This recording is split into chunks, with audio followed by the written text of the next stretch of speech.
Let's head straight to Arne Slot's news conference ahead of Liverpool's game against Aston Villa tomorrow. Big blow for Joe. Yeah, and for us. Yeah, how's he feeling first of all, of course, for him, because he tries to do everything to be with the team. He worked really hard to come back, and then first game when he came back, after 2 or 3 minutes, we saw him making a sprint, and yeah, now he's out for weeks again. So, yeah. That's always very hard for a player in every part of the season, let alone in the part of the season where everybody's looking forward to. You've obviously got the chance to go 10 points clear with this game against Villa. It's Villa away, City away, Newcastle at home. And we can look at it and think you've got a real opportunity over the next week to take a real step towards sealing the Premier League title. So how do you see it? I see it as 13 games to be played and the next game to be the most important one, starting with Villa away, which is...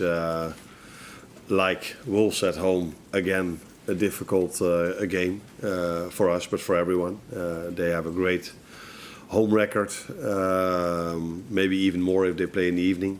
So we know that it's going to be a challenge, but we have quite an okay away record as well this season. We've done quite okay this season in general as well. So it's a game, I think, for everyone to look forward to see these two sides playing against each other. What have you made, though, of Villa of late? Because they've not won a Premier League game since middle of January, and that was against Everton. And in that time, they've drawn with Arsenal, drawn with West Ham, drawn with Ipswich, but also lost at Wolves. If you win against Everton, that's a special accomplishment, isn't it? Don't know what you mean. They are in an extremely good run of form at the moment. No, but they did beat Celtic at home in an evening game 4-2. So I think Villa away, when you get the fixture list, you all know that Villa away is one of the tougher ones you can face. And but last season was also a very interesting game with it ending 3-3, if I remember correctly. So very good manager, always has a very good game plan. They brought in quite a lot of good players in the winter break as well, and they already had a very good team. They qualified for top 8 in the Champions League. So it tells you that it's a strong team we are going to face, but yeah, that's where I started with.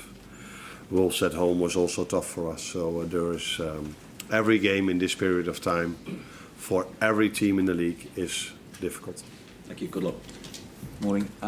One of the players they brought in recently was Marcus Rashford. I'm sure he'll be desperate to play in this game. Is he someone you'd have to pay particular attention to as he obviously tries to revitalise his career? Yeah, the first time, of course, I know Marcus Rashford because I followed the Premier League, but the first time I faced him real life was in the USA tour. And I was impressed. I was really impressed how fast he is, how he has a nice height, he's comfortable with the ball. So I think he's a very good player. And I hope for him as well that he's going to show that at Villa. Of course, I'm not hoping that he will do this tomorrow, but I would be completely surprised if a player of that quality is not going to show this in the upcoming months, because yeah, he's a very good player in my opinion. It was obviously nervy at the end against Wolves. Is that only natural though at this stage in a title race? And is it anything? Can you do anything to affect that? I think it is because we are going to the end of the season, and not because of us, but because of what people make of it. Because we've played more games at home or away that we led by 1 goal, and in the end it was also tight. So I can remember Crystal Palace away, where it was really tight in the end, and we had to, and Vitor Jara had to make a big save to secure the win, and we didn't even need a big save now to secure the win. But yeah, if then this happens in the end of the season, people, you guys, are going to talk about nerves. But yeah, secure a win in the Premier League if you are only leading by 1 goal is always going to be a lot of defending and a lot of hard work. Yeah, and during large parts of the season it's just hard work, and in the end part of the season we talk about nerves. Thank you. Not me, but a lot of people talk about nerves there. Thank you. Arne, when you won the title with Feyenoord in the run-in, I think it was 5 times in 6 games where you won by 1 goal. So I'm just wondering, what experiences can you call upon from that run-in to potentially help this season?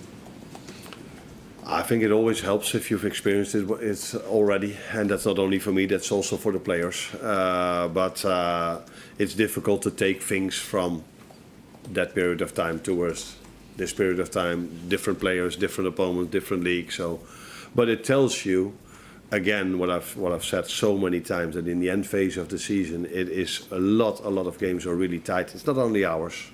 If I just look at all the results, I even saw yesterday playing Barcelona, which is a team I admire a lot and play really good football this season. But they, in the end, they were close to conceding the 1-1. So it is the end phase of the season where results like this are quite common, like in our title-winning season with Feyenoord as well. It tells you that you have a team that fights till the end,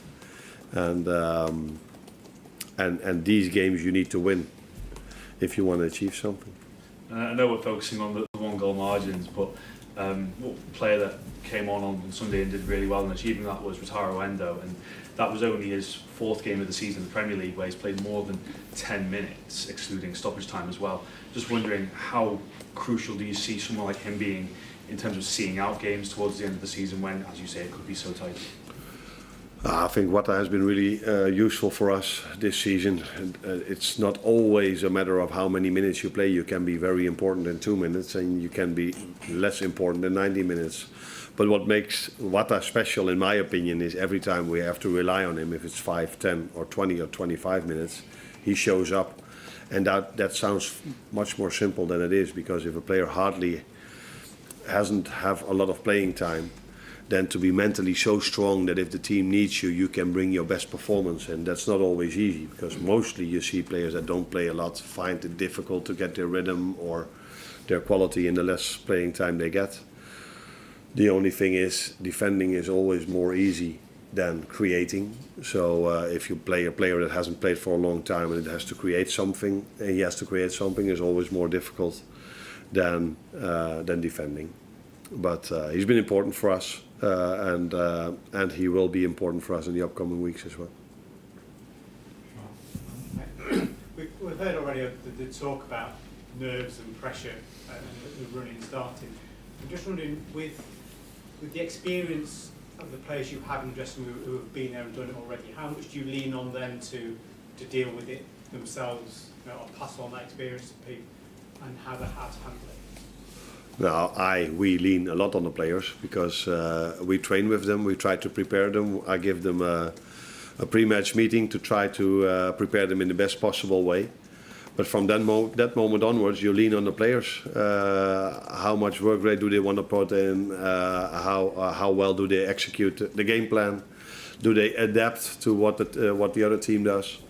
So yes, you always adapt on players, and I think it helps you if a team or a player already won something, but don't make that too big, because you still have to play for it, and you can't compare the circumstances. So the ones that won the league here already, that was in Corona time without fans being in the stadium, they were, if I'm correct, at a certain point 25 points up.